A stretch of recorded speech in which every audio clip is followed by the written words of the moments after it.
ஹரஹர சங்கர மகாதேவ. திருச்சிற்றம்பலம். தனுசு ராசி ஜூலை மாதத்துக்கான பலனை பார்ப்போம். முக்கியமாக தனுசு ராசி இரண்டாவது வாரம் கொஞ்சம் கேர்ஃபுல்லாக பயணம் செய்யணும். சரியா? கொஞ்சம் கேர்ஃபுல்லாக எதிலும் பயணம் செய்யுங்க. சரி, தனுசு ராசிக்கு இந்த மாதம் எப்படி இருக்குன்னு பார்ப்போம்.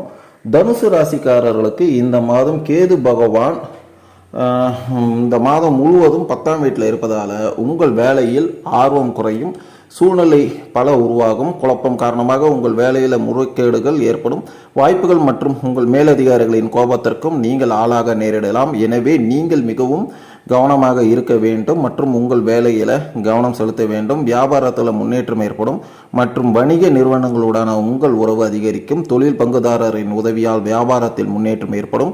அரசாங்கத் துறையுடன் சில வகையான உறவை ஏற்படுத்துவதன் மூலம் உங்கள் வணிகத்தை புதிய திசையில் முன்னேற்றுவதில் வெற்றி பெறலாம். 5ஆம் வீட்டில் அதிபதி செவ்வாய் 5ஆம் வீட்டில் நிலைத்து படிப்பில் ஆர்வத்தையும் ஏற்படுத்துவார். உங்கள் பாடங்களை விரைவாகவும் நல்ல முறையில் படிக்க விரும்புவீர்கள்.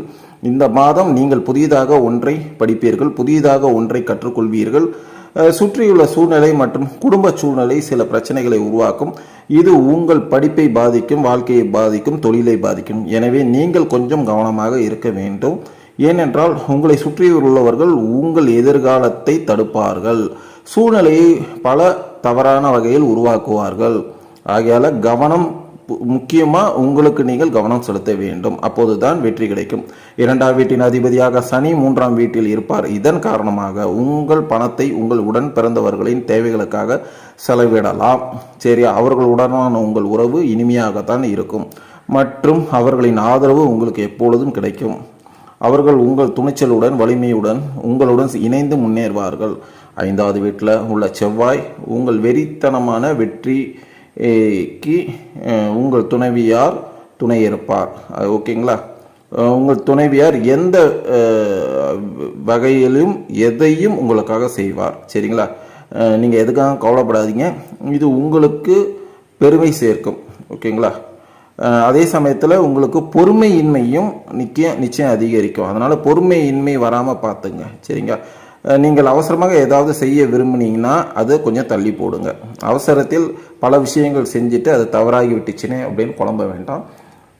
சரி, இதன் காரணமாக உங்கள் அன்புக்குரியவரின் கோபத்திற்கும் நீங்கள் ஆளாக வேண்டியிருக்கும்.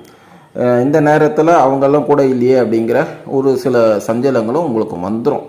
சற்று கவனமாக இருங்க. சரியா? 7ஆம் வீட்டிற்கு அதிபதியான புதன் மாதத்தின் முதல் பாதியில் 8ஆம் வீட்டில் பயிற்சிப்பதால் உங்கள் உறவில் சில பிரச்சனைகள், அதாவது நண்பர்களாக இருக்கலாம், அண்ணன் தம்பியாக இருக்கலாம், மனைவியாக இருக்கலாம், கணவனாக இருக்கலாம், சில பிரச்சனைகள் ஏற்படும், வந்து போகும். செவ்வாய் புதன் மீதும் ஒரு அம்சமாக இருப்பார்.